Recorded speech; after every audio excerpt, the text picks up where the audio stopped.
antecedentes históricos y remotos. Cerramos acá. Muy bien.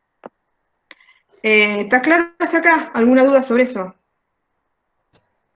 Bueno, todo eso también lo van a ver en el aula virtual. También en el aula virtual, como les digo, además de las clases dadas ahora sincrónicamente, están los videos preparados del año pasado que sirven para lo mismo, porque son los mismos temas, sobre todo en esta parte que es la introducción, los videos preparados por el doctor Flores, y después en la parte del doctor Blanco son audios preparados por el doctor Blanco y que yo procedí a colgar ahí para que estuvieran de una manera amigable. Bien, ahora vamos a arrancar entonces con la unidad 2, aunque recuerden que queda un punto de la unidad 1, que lo tiene que dar el doctor Blanco, y si no, de alguna manera vamos a dar las instrucciones para que quede esa parte dada. Entonces, de la unidad 2 vamos a proceder a dar la parte de fuentes. Bueno, sí está abierto, miren, un segundito. No, ya lo cerré. Ahí está. Lo abro. Aquí.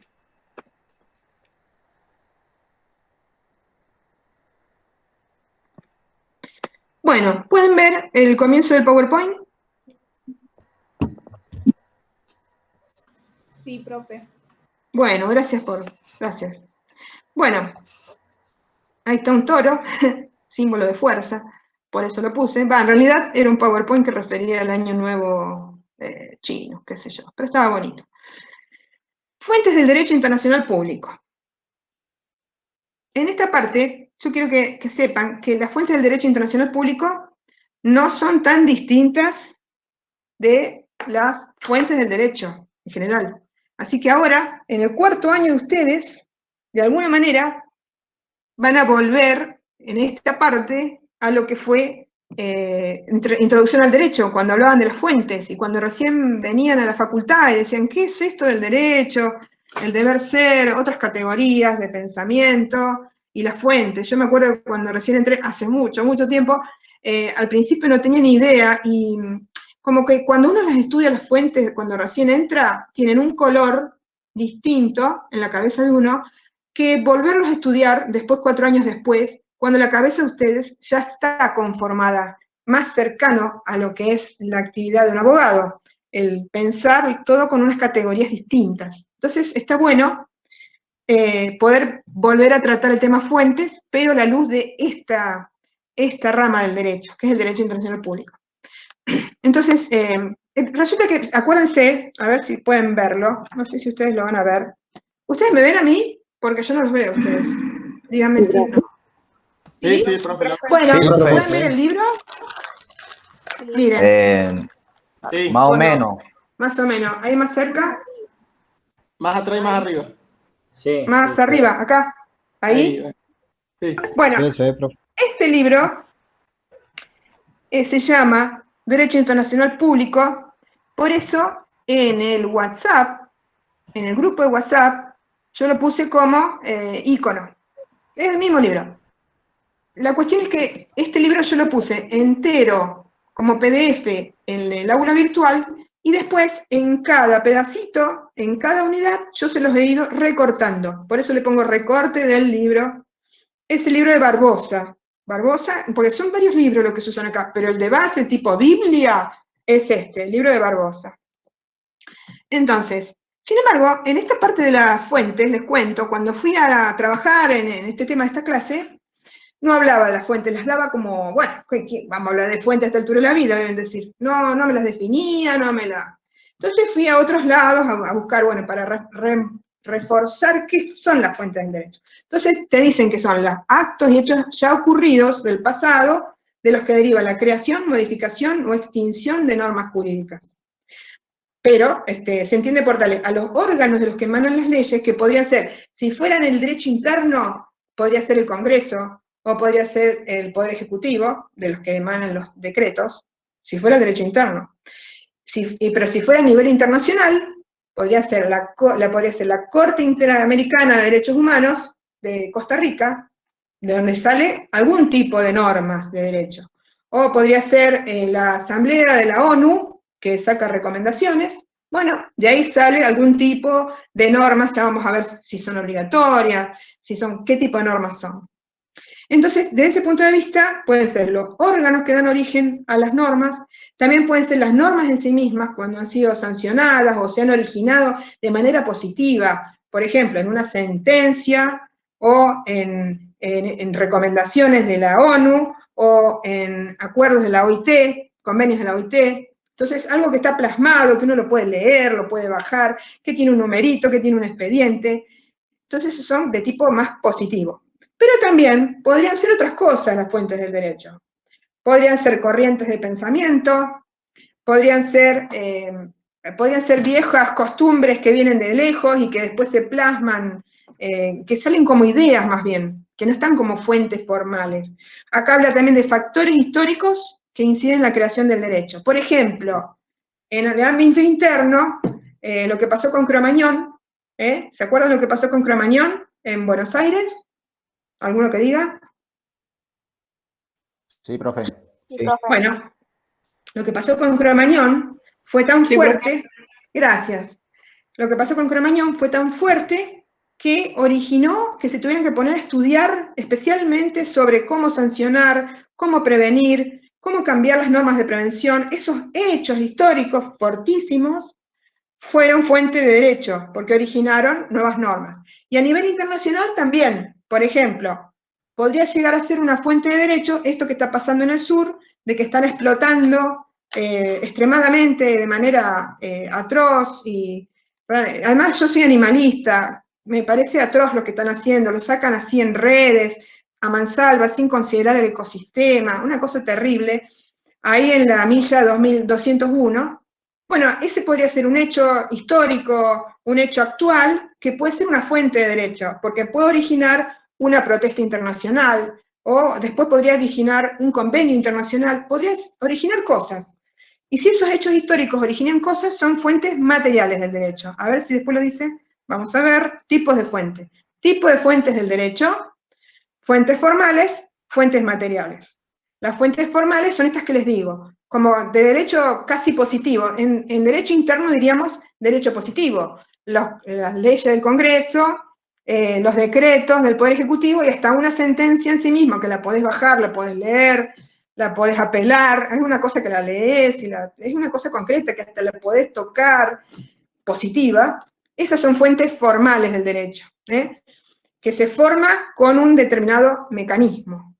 Y las fuentes materiales, en cambio, son los hechos históricos, ideas que están en el ambiente que originan el derecho, porque originan que se legisle, que surjan convenios. Bueno, en cuanto a fuentes formales a nivel internacional, vemos el libro de Barbosa, por eso les decía del libro de Barbosa, hace muchísimo hincapié en la Corte Internacional de Justicia, todo con la Corte Internacional de Justicia, que ¿saben dónde queda? ¿Algunos saben dónde queda la Corte Internacional de Justicia? ¿No queda en Suiza? Sí, en La Haya queda. No Suiza, pero por ahí. ¿No? En La Haya. La Haya, allá lejos. No sé si alguno de ustedes ve Lelutier, los chistes de Lelutier, ¿alguno? Profe, Ah, ¿no qué queda- lástima. Sí. Porque hay un chiste donde los Lelutier hablan, qué sé yo, de los noruegos, y dicen que los noruegos nos iban a venir a hacer la guerra a nosotros, los argentinos, qué sé yo, es todo chiste. Y dicen, los noruegos y nosotros. Bueno, esto es lo mismo. La Haya y nosotros. No vamos a llegar nunca a La Haya. Realmente las cosas de La Haya están muy lejos para nosotros. Y como resulta que la Corte Internacional de Justicia de La Haya, ya vamos a ver, es realmente una Corte de Justicia cuyas resoluciones se refieren al caso concreto, es difícil que se refieran a casos de nuestro país. Pero ya después yo voy a tratar, eso no lo preparé para hoy, pero lo voy a preparar para mañana, si es que seguimos acá. La Corte Interamericana de Derechos Humanos de Costa Rica sí, las resoluciones de la Corte Interamericana de Costa Rica sí nos afectan, y ahí sí sería una fuente formal de derecho que origina resoluciones. El último caso que afectó muchísimo a Argentina data de hace 6 meses y se llama el caso Spoltore, de la Corte Interamericana de Justicia de Costa Rica, la del Pacto de San José de Costa Rica. Y entonces ella es una fuente formal de derecho y sí, es más, afecta a Argentina, casos de Argentina. Bueno, entonces, también ya vamos a ver que el libro de Barbosa, que estoy como obligada a desarrollar, porque es lo que está en el libro de Barbosa, que es el libro de cabecera de la cátedra, establece estas fuentes formales y también dice a lo último que la Corte Interamericana de Justicia podría llegar a resolver también ex equo et bono, es decir, por equidad, si las partes así lo convienen. Así que la equidad, que es una forma de justicia en el caso concreto, podría llegar a ser aplicada a pesar de que no haya normas concretas, por ejemplo, no haya tratados internacionales, solo por un criterio de justicia, pero dice si las partes se ponen de acuerdo. Así que las partes se tienen que poner de acuerdo para legitimar a la Corte Internacional de Justicia a que aplique el principio de equidad. Entonces, ahora pasamos a esto que está, como les digo, en la Corte Internacional de Justicia, en el artículo 38 de su estatuto. Entonces dice cuáles son las fuentes formales de derecho internacional público que la Corte Internacional debe aplicar. La primera es las convenciones internacionales, generales o particulares. La segunda es la costumbre internacional que se pueda aprobar, que haya costumbre entre un Estado y el otro. Profe, disculpe que le interrumpa. Sí, dígame. Escucho. Perdón. Les cuento, primero, saben que no los puedo ver, así que ustedes hablen nomás y yo los escucho. Dígame. No, que a mí por lo menos, no sé, el resto de los chicos todavía se me quedó el PowerPoint en la primera diapositiva, no pasó más. Eso estaba por No sé decir. si usted ha pasado la diapositiva, sigo viendo el torito. Creo que No me digas. Y, Bueno, y si podría poner, profe, como presentación al PowerPoint, así lo vemos un poquito más grande. yo lo tengo entero, por eso no los puedo ver a ustedes. ¿Qué será? Dios mío. Yo lo tengo entero. ¿Ustedes cómo lo ven? Ah, ven el costadito. ¿Y todos lo ven así? ¿No hay nadie que lo ve bien? Lo vemos Vemos el costado donde están todas las diapositivas y la A ver, vamos a ver, espérense. Ahora Ahí está, Ahí está, profe.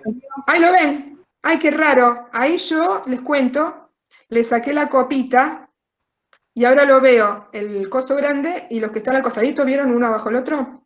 Así lo veo yo. Así ¿Ustedes lo ven vemos. así? Sí. Claro, sí Bueno. lo vemos, pero recién estaba trabado en la primera diapositiva, Kiko. Bueno, es decir, estamos gracias en por el avisarme, porque importante que, porque si no estamos, ustedes ven una cosa y yo digo otra, no es bueno para nadie. Bueno, ahí entonces ven esa que dice artículo 38, estatuto CIJ. Sí, ahora sí se ve. Bueno, en este no lo puedo animar, así que todo bien, no hay problema, pero van a aparecer todas las informaciones juntas en cada diapositiva.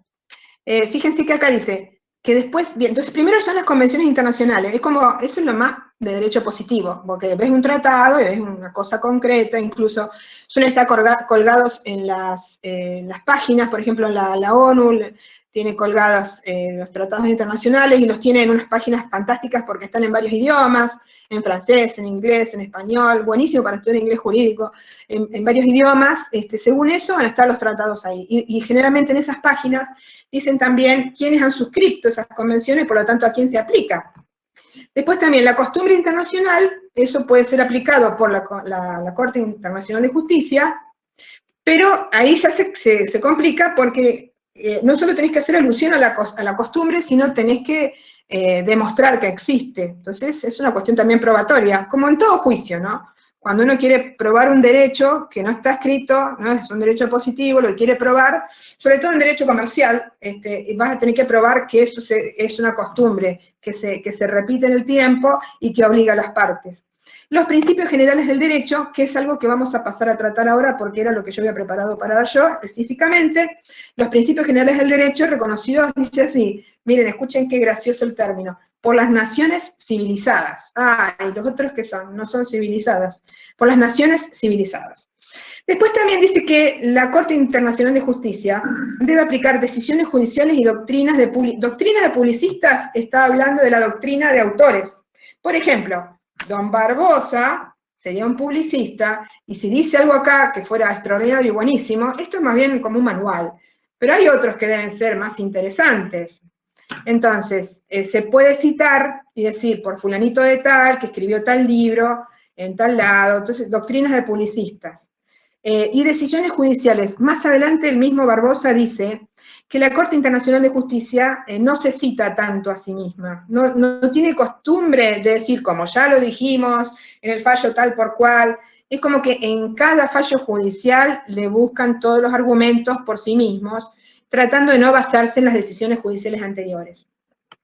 Bueno, y como les he dicho antes, eso no restringe, dice así el artículo 38, la facultad de la Corte de resolver ex equo et bono si las partes así lo convienen. Bueno, ¿hay jerarquía entre esas fuentes? Porque vieron que se habla de la jerarquía. Por ejemplo, nosotros a nivel nacional, nuestro Código Civil y Comercial, nuevo, en las disposiciones nuevas, dicen las normas se van a regir por, y hay una especie de batería de normas, unas con preeminencia de otras, y en este momento, por ejemplo, se dice, esto es muy importante para el derecho internacional público, que todas nuestras convenciones de derechos humanos que están en el 75 inciso 11 o 22, pero además después las que sean incorporadas a nuestro país como con jerarquía constitucional, van a tener preeminencia incluso sobre el mismo Código Civil y Comercial.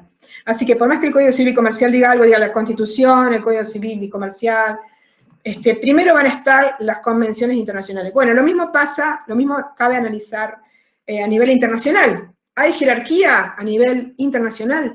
El artículo 38 enuncia un orden, pero no dice, bueno, primero va a estar esto, primero vamos a aplicar esto, y después vamos a aplicar lo otro. Pero según el autor Barbosa, es verdad que primero aplican los tratados internacionales que existan entre las partes, en segundo lugar recién aplican las costumbres, en la medida que sean probados, y recién en tercer lugar, vamos a ver, aplican los principios generales del derecho. Así que podrían tener una jerarquía relativa. También dice Barbosa que hay ciertos principios para manejarse con este tema de las fuentes. Entonces, hay el principio que también se aplica en lo interno, que es la ley posterior o el tratado posterior deroga el tratado anterior, si es sobre la misma materia. También, por ejemplo, si hay un tratado puntual sobre un tema particular, ese tratado particular se aplica con preeminencia a un tratado marco, un tratado general. Entonces, entre norma general y otra particular, se aplica la particular. Después, dice Barbosa que para la Corte Internacional de Justicia, por más que lo diga así el 38, el artículo 38 del Estatuto no considera que la doctrina y la jurisprudencia sean fuentes principales del derecho, sino que solamente las considera fuentes auxiliares. Después también, acá salía ahí de la discusión en el mismo libro de Barbosa, qué pasaba con las normas que surgen en casos individuales, en casos de fallos judiciales, también si las resoluciones en situaciones individuales son normas de derecho. Dice, supongamos que debido a un hecho se creen obligaciones válidas solo para algunos estados o miembros del organismo internacional y para otros no. Según Barbosa, bueno, podría ser debatible y que podría llegar a considerarse que en esos casos eso también sea fuente de derecho, aunque sea derecho individual, y entonces se amplía el abanico de fuentes de derecho, y en ese aspecto también la jurisprudencia entra a regir siempre como fuente auxiliar, según el artículo 38 de la Corte Internacional, y también, según Barbosa, si se aplican las resoluciones para los casos individuales, la jurisprudencia tendría más peso, y podría llegar a ser, en vez de fuente auxiliar, fuente más directa de normas individuales. En esta parte, que venía acá, hubiera estado el doctor Blanco, era costumbres y tratados, era a cargo del doctor Blanco. Esta parte está en Barbosa, página 91 a 143. Yo les voy a ir diciendo cada vez los recortes del libro de Barbosa para que ustedes vean. Igual, a pesar del libro de Barbosa, hay otro libro más que tenemos, que es Díez Velasco, o Díez de Velasco, y yo también lo voy poniendo, pero la base es el libro de Barbosa, que está todo en PDF, no necesitan comprarlo, lo pusimos ahí en PDF. Bien, acá esto sería la síntesis de lo que íbamos a ir dando, lo que iba a dar yo, y lo que iba a dar el doctor Anglada, que seguirá el siguiente tema, el tema D.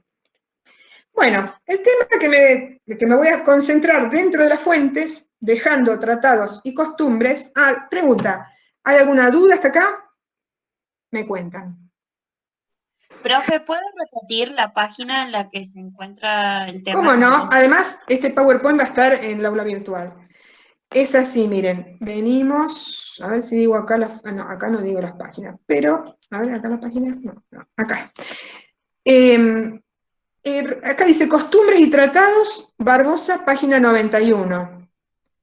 Ahora, si Costumbres y Tratados, porque lamentablemente no puse cuando empecé, fuentes, como que lo di por hecho, pero no importa, escúchenme, si Costumbres y Tratados, a ver, yo lo tengo acá el libro, Shermas, a ver, un segundito, página 91, no, claro, ¿ven? Miren, página 91 es Costumbres y Tratados, y 2 hojas atrás, en la página 87, capítulo 6, ahí empieza Fuentes de Derecho Internacional, la costumbre, ahí empieza.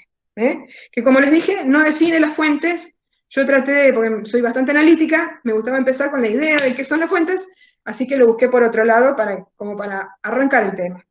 Pero, digamos, en Barbosa está a partir de la página 87 todo, y Costumbres y Tratados a partir de la página 91 a 143. Entonces, acá, Principios Generales del Derecho, vieron que les dije recién, 91 a 143, era esa otra parte. Ahora, Principios Generales del Derecho, página 145 de Barbosa. Bueno, los Principios Generales del Derecho, como les dije recién, están enumerados en ese artículo famoso 38 de la Corte Internacional de Justicia, de La Haya, y lo consideran como tercera fuente. Según, acá dice fuente principal, y seguro que lo dice Barbosa, porque yo fui sacándolo de Barbosa, y sin embargo yo pienso, si la jurisprudencia para Barbosa y para el artículo 38 se considera una fuente auxiliar, Principios Generales del Derecho, que no es derecho positivo, porque no está escrito, sino que hay que elicitarlo, hay que ir sacándolo, hay que ir derivándolo, como que va a tener que ser soportado o va a tener que ser apoyado por otras normas. Solamente con decir, yo por el principio general tal cosa, decido tal cosa, no va a estar bien fundada esa sentencia. Es como que el principio general del derecho sirve para apoyar otras decisiones basadas en otras normas. Acá les recordaba yo que la Corte Internacional de Justicia se creó el 26 de junio del año 45, por el Tratado de San Francisco, California, Estados Unidos, inmediatamente después de la Guerra Mundial. Y la Corte Internacional de Justicia eso seguramente lo han visto, o lo van a tener que ver en el aula virtual, y va a estar también en el famoso paper ese que se llama Docu Cátedra, es la continuadora de una corte anterior que se llamaba Corte Permanente, que estaba en la época que fue creada inmediatamente después de la Primera Guerra Mundial, y que tuvo la intención de tratar de parar las guerras, y de unir y establecer una entidad internacional que tuviera peso, pero fracasó, porque después vino la Segunda Guerra Mundial. Pero esa Corte Permanente Primera, después es el antecesor de la Corte Internacional de Justicia, que se crea, como les digo, en el 45. Y muchos elementos de la primera corte se trasvasaron a la segunda, a veces costumbres que tenían formas de actuar, reglamentaciones fueron revistas y las pasaron acá a este estatuto del Tratado de San Francisco que crea la Corte Internacional de Justicia de La Haya.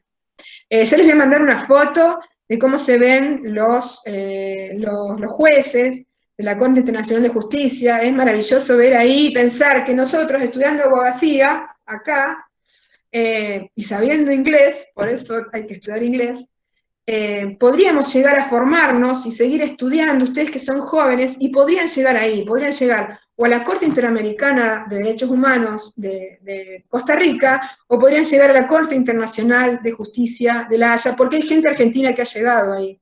O ha llegado a la Corte Penal Internacional, hay una jueza que estuvo, o está en la Suprema Corte de Buenos Aires, una mujer, que fue a la Corte Penal Internacional, la que juzgó a Yugoslavia, todos los genocidios que hubo, una argentina. Entonces, ustedes tienen que tener esa idea de que con esta materia o estudiando estos contenidos, más inglés, porque sin inglés no van a poder hacerlo, porque tienen que manejarse en inglés, van a poder, tienen aspiraciones, pueden ir a las relaciones exteriores, o pueden ir a estos cortes maravillosas, o aunque sea pueden ir, yo digo, yo si pudiera, porque ya tengo no sé cuántos años, pero ustedes que son jóvenes, yo iría de limpiapisos a ese lugar, yo iría a recogerle los papeles de becaria, para conocer cómo es para inspirarme en mi futura práctica profesional. Así que aunque no lleguemos a jueces, pero que podamos llegar a ser secretarios, que llegamos a ser pasantes, relatores, en estas grandes, importantes cortes internacionales. Entonces, esta es la Corte Internacional de Justicia. Bueno, entonces, por eso les decía que por eso utiliza esa terminología medio vieja, que dice las naciones civilizadas. Es una terminología que responde a una idea colonizante, de que había países que son civilizados y países que no son civilizados. Es muy probable que a nosotros nos consideraran países no civilizados, porque somos los países que hemos sido colonizados por ellos. Hoy en día, eso lo dice Barbosa, esa terminología se ha ido removiendo y se ha ido eliminando, por más que sigue estando ahí en el estatuto, ya no hablan ellos de naciones civilizadas o no civilizadas, son naciones, estados que son miembros y que por lo tanto pueden acudir a la Corte Internacional de Justicia. Son principios de derecho interno, dice Barbosa, que no es necesario que pertenezcan a todos los estados. Por ejemplo, el principio de igualdad de las mujeres con los hombres, de equidad, de que todas las mujeres tenemos los mismos derechos que los hombres. Bueno, hay estados donde no se aplica eso, y son estados que también pueden ser miembros de la ONU y que pueden llegar a acudir a la Corte Internacional de Justicia. Por ejemplo, en los estados árabes, no me acuerdo cómo se llama el estado, pero los que son estados que están asociados entre sí, las mujeres están luchando para poder tener derecho a manejar. Entonces, evidentemente, las mujeres no tienen los mismos derechos que los hombres. Y un principio que nosotros diríamos, un principio general del derecho, igualdad ante la ley, sin distinción de géneros, bueno, hay naciones que no lo tienen. Bueno, entonces dice Barbosa, no porque no estén en algunos estados, no dejarán de ser principios de derecho internacional público, y son principios de derecho que provienen del derecho interno. Después, ¿de dónde sale este concepto? Dice Barbosa, sale de las deliberaciones del Comité Consultivo de Juristas que redactó el primer estatuto, no de esta, del San Francisco, sino de la Corte Permanente, la del 1910, la década de 1910, sobre todo los dichos de un jurista, ahí ven juristas, doctrinarios, que se toman en cuenta. Adela, cuando decías de los países árabes, sí. Sí, decime. Emiratos Árabes, Arabia Saudita, Omán, no, Yemen, cualquiera de esos son los que están en este momento con los conflictos que mencionabas. Con los conflictos con las mujeres. Las mujeres no pueden salir sin velo, no pueden, creo que no tienen la patria potestad de sus hijos, no pueden manejar. Yo sé que hay mujeres que han salido sin velo y las han metido presas, y hay mujeres que las han azotado. Irán también, o países que eran de todo lo que era la parte del Kurdistán, toda esa zona también están con los mismos conflictos. Claro, entonces ahí vemos que principios que a nosotros nos parecen de cajón, digamos, no pueden no existir. Bueno, a eso le podríamos caer el no civilizado, profesora. ¿Cómo? ¿Escucha? ¿Perdón? Otra vez, que no escuché. A eso le cabría el no civilizados. Sí. Pero es que además... que a ese le cabría el no civilizado, sí, porque... Claro. Pero es que lo que pasa también tiene mucho en relación el tema de la religión. La religión y la política. O la religión llevada al extremo, en realidad. Sí, por eso, es la política en realidad. Porque yo he leído, he escuchado, una vez fui a la Feria del Libro... me encantó, estuve en un stand de la gente de la no sé qué mezquita de Buenos Aires que te daba propaganda y qué sé yo, y ellos te decían que ellos tienen una religión que de mucho amor, y ellos te dicen así, te dan su versión de que en su religión hay normas de familia, de amor al prójimo, de amor a la mujer y qué sé yo. Me parece que es también entrejugar la política, claro, porque la política, que es el juego del poder. Sí, escucho. Irán, antes de la revolución del 70, cuando fue que se tomó la embajada árabe que asumió la Yato Khomeini, sí, Irán era un país musulmán toda su vida, y sin embargo era el más laico y el más evolucionado, y las mujeres tenían muchísimos más derechos de los que llegaban a tener en los países americanos. Como pasa hoy en Turquía. Americanos. Y lo mismo que pasó hoy en Turquía. Sí. No sé quién más estaba hablando, que me decían algo. Saben que no los puedo ver, porque cuando pone el PowerPoint no puedes ver. Así que cuéntenme ustedes, ¿quién estaba hablando además? No, yo, profe, decía que tampoco, o sea, difiero con Martín, que no los trataría como un país no civilizado, porque ellos se basan mucho en la fe, y como usted decía que para ellos eran su religión de amor y todo esto, Sí, sí. ellos lo ven así, entonces esos principios generalizados no lo podríamos aplicar en este país, Sí. porque es gran Bien. parte de la población que lo ve así. Por eso les digo que el término civilizados es un término equivocado, desde todo punto de vista. Para todos es equivocado, porque el término civilizado significa yo soy civilizado, vos no sos civilizado. ¿Quiénes son quién para decir yo soy civilizado, vos no? ¿Quién va a decidir eso? Si hoy en día en el derecho internacional público no existe una autoridad omnímoda arriba de todo que decida todo para todos, no existe eso. Entonces, si alguien dice yo soy civilizado, vos no, es porque en realidad hay países que están empoderados, que tienen poder y que te quieren decidir que vos no seas civilizado. Por eso les digo que ese término, a mí es lo primero que me hizo ruido, por eso lo puse en negro. Y después lo fui leyendo de Barbosa, y Barbosa lo dice como al pasar, así. Pero realmente lo vi como un signo de cómo en el año 1945 todavía no habían llegado a un grado de evolución de entender que si realmente quieren la paz mundial, no tienen que ponerse en esa postura de que quién tiene el poder. Yo tengo poder y yo soy el de que decido que vos no sos civilizado. Porque forma parte del colonialismo, y hoy en día se está hablando de la descolonización, no solo desde el punto de vista de que los estados nos hemos liberado hace 200 años, sino que nos asumamos como estados libres y empecemos a pensar en los intereses de nuestro país. Entonces ahí nos vamos a descolonizar y que no nos colonicen. Y entonces decir que yo, ¿quién es civilizada? ¿Viste? Me chocaba muchísimo. Sí, ¿quién más quiere hablar? No, igualmente, por ejemplo, si hablamos de civilizadas,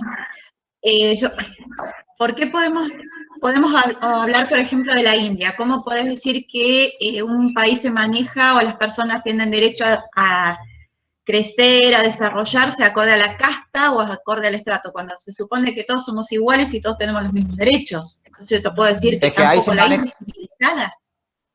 En esos países se manejan más privilegios que derechos. Sí. No, sí, pero además sí. se rija mucho por la costumbre y todo lo que tienen ellos de base. Por ejemplo, Sí, usted hablaba de que las mujeres están en conflicto por sacarse el velo y todas esas cosas. Sí. En los países árabes hay tipos de mujeres que respetan eso y avalan taparse la cara. Sí. Entonces, hay mujeres que se tapan toda la cara, hay otras que se tapan solamente el pelo, hay otras que solamente se cubren ciertas partes del cuerpo. Sí. Entonces, al querer imponer también eso como si fuera un principio general o un derecho para todos, unos lo consideran a veces como si estuvieran invadiendo a ellos, a lo que ellos creen. Entonces, es un ámbito medio difícil. Claro, es muy debatible. Es muy debatible el término. Por ejemplo, cuando fue el conflicto de Irak, año 2001, 2002, por ahí fue el conflicto con Irak, sí. o el ataque a Irak, que se planteaba el tema de la libertad.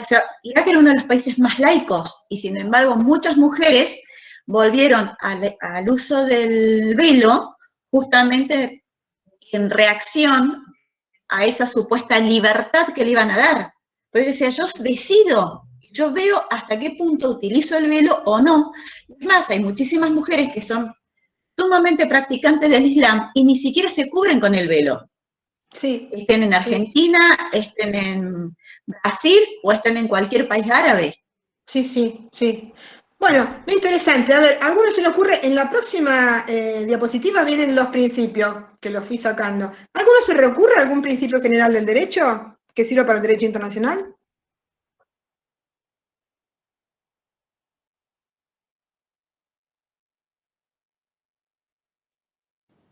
La universalidad.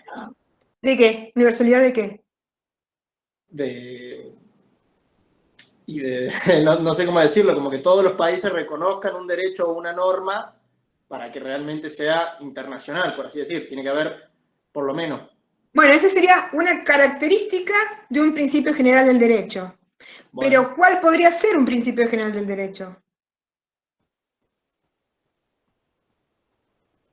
Yo recuerdo que uno es la reciprocidad. Bueno, bien, eso sería una característica también de las, sí, entre sí, bueno, voy a develar el misterio. Son mucho más cercanos, yo también me sorprendí al ver cuáles eran, los que propone Barbosa, ¿no?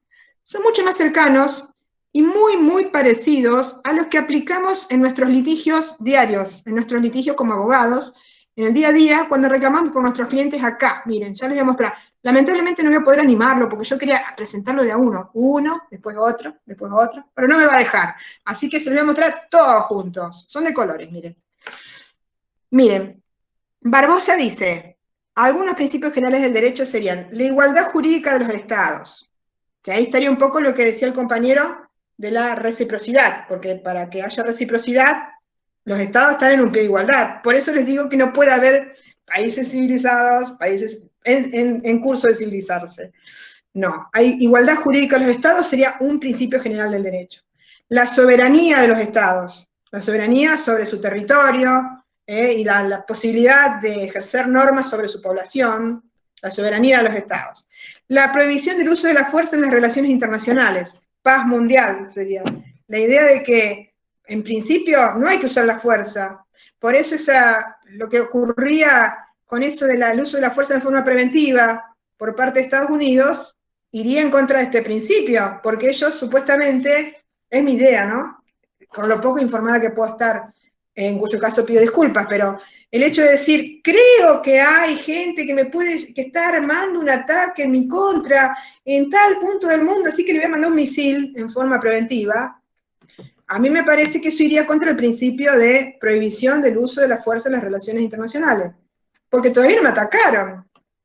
Bueno, otro principio, que es el que usamos en el día a día del derecho comercial, el enriquecimiento sin causa. Si hay un Estado que se le produce un enriquecimiento sin causa a costa de otro, se origina una obligación de realizar una compensación económica. El principio de buena fe, que está en nuestro Código Civil y Comercial, arriba y abajo y al costado, nuevos, están por todos lados, y me parece realmente importante porque hace a una cuestión moral. También está entre los Estados que tiene que haber buena fe. Nadie puede dar lo que no tiene, nemo dat quod non habet, o algo así. Nadie puede transferir lo que no tiene, eso también está en los estados. No podría llegar a haber un estado que diga, yo le voy a transferir este pedazo del territorio de tal otro estado a tal otro estado, porque se me canta. Pero si no es tuyo, no lo podés transferir. Eso ocurrió un poquito.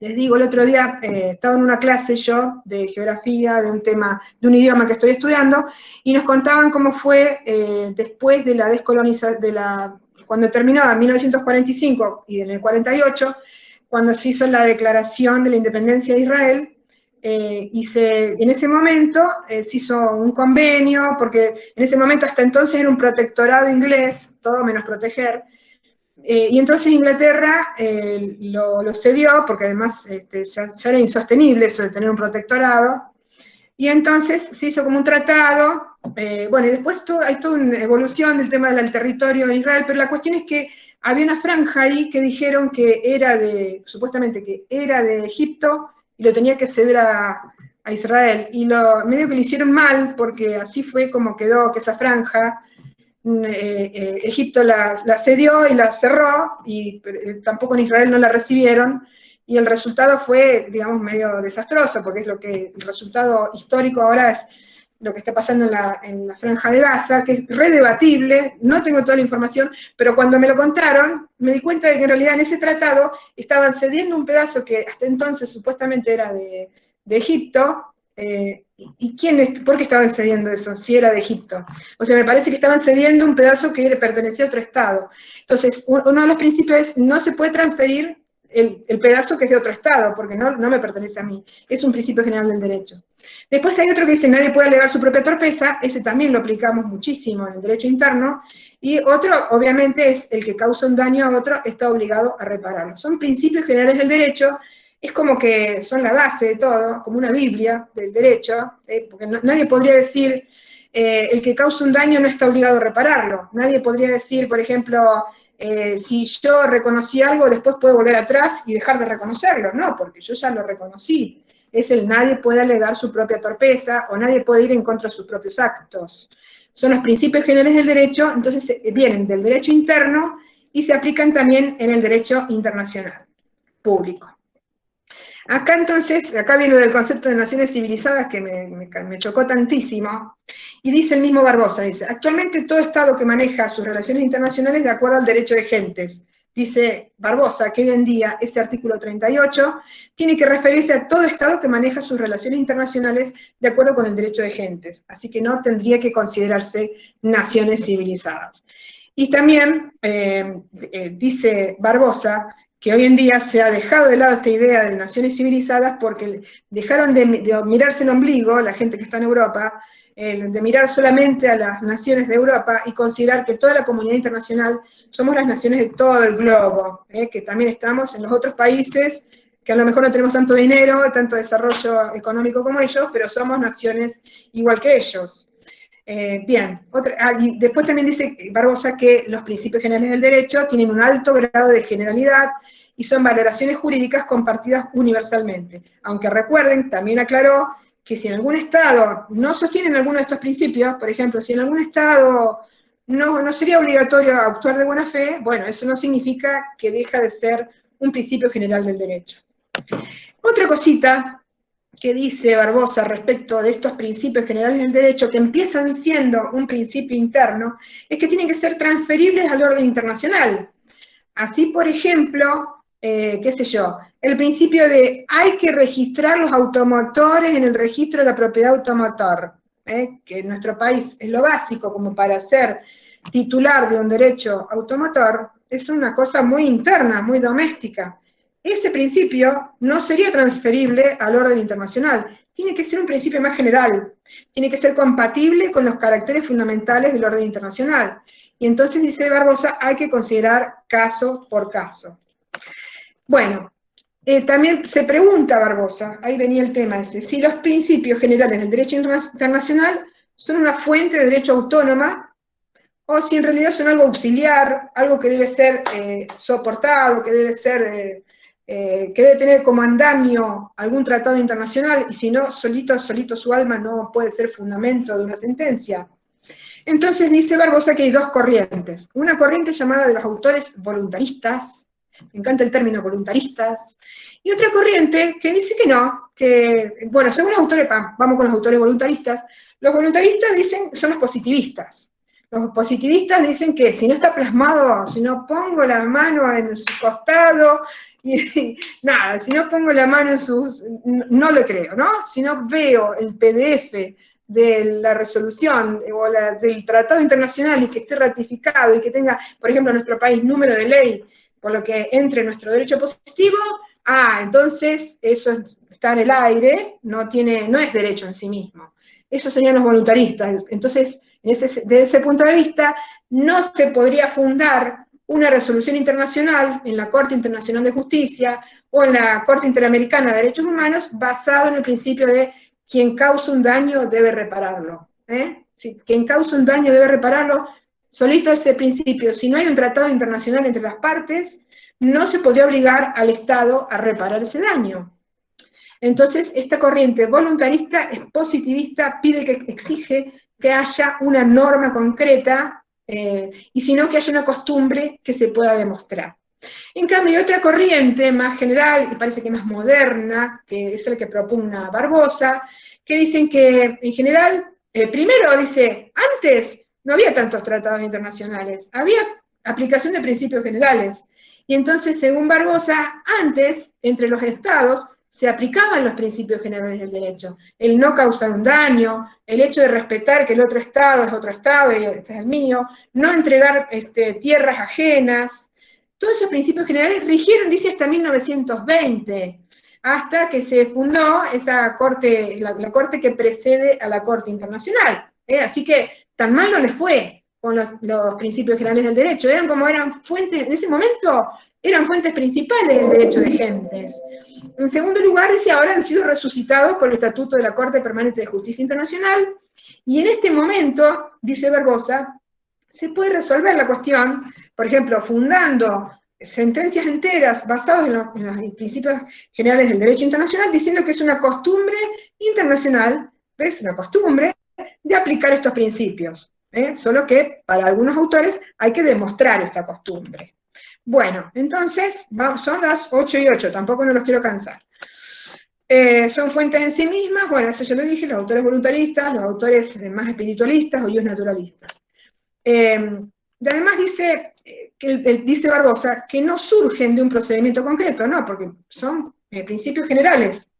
Se asemejan más bien, dice Barbosa, a una reserva, como si fuera, por eso voy a hablar de los tópicos, los topos, una reserva de conceptos jurídicos ya formados que se aplican a los casos, y por eso dice Barbosa, es más fácil considerarlos primeramente como fuentes materiales del derecho, o sea, ideas que están en el aire, que están comunes a todos los estados, y que dan origen a las fuentes más positivas, a las costumbres y a los tratados internacionales.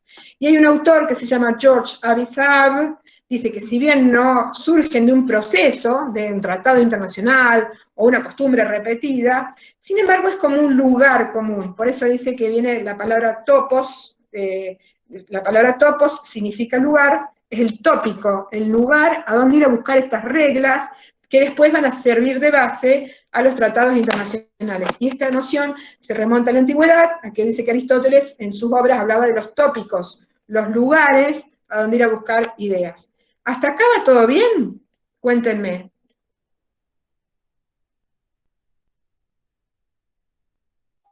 ¿Alguna? Sí, profe. Sí, va bien. Bueno, ¿y alguna pregunta? Si la sé les digo, capaz que no la sé, pero ustedes cuéntenme. Y se me acabó el agua. ¿Alguna pregunta? Profe, no se olvide de ir recortando la grabación, así no se sientan largo. Ay, muchas gracias. Eso haré. Un segundito, esperen, vamos a ir haciendo eso. Un segundito, no puedo hacerlo compartiendo, así que dejo de compartir. Estoy en la diapositiva 15. Después lo sigo. Dejo de compartir, estoy acá, vamos a cerrar. Sí, porque saben que si no, después no sube, se vuelve muy eterno, es muy pesado.